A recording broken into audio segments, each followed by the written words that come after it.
Welcome back to the GScatter Complete Guide series. In this video, I'll cover the GScatter outliner in Blender. In the GScatter asset browser, you'll see all the assets you've downloaded. Just click on an asset, pick one of the available variations, and you can leave the settings at their default values for now. You can either choose Add to Scene to place a single plant, or Scatter Selected to instantly scatter the assets so you can fine-tune it later. You'll also notice a circle icon that lets you enable proxies, where plants are shown as simple colored rocks. Proxies are great for performance, especially when you're working with a lot of assets because they keep the viewport fast and responsive. GScatter is divided into 4 main panels: Outliner, Effects Layer, Optimization, and the Info. The first 3 panels are where you can control how assets are scattered, while the Info panel includes links to news and documentation.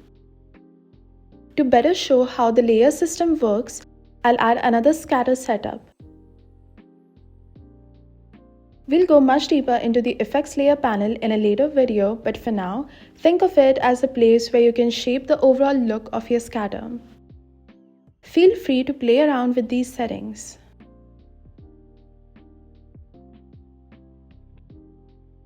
Back in the GScatter outliner, you can now see 2 scatter systems.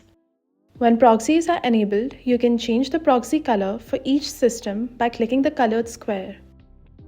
This makes it easier to tell different scatter systems apart in the viewport.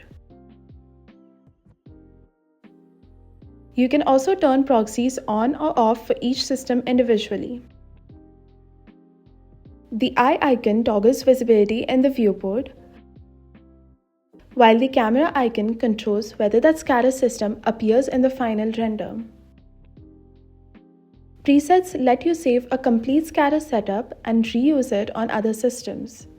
This will be covered in detail in a different video. The plus and minus buttons are used to add or remove the scatter systems. You can scatter a new asset by selecting an object and clicking the plus button, or removing it using the minus button.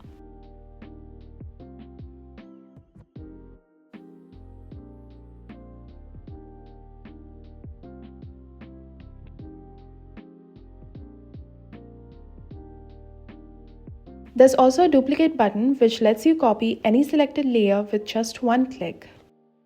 This is really handy when you want to reuse the same assets but tweak a different setting.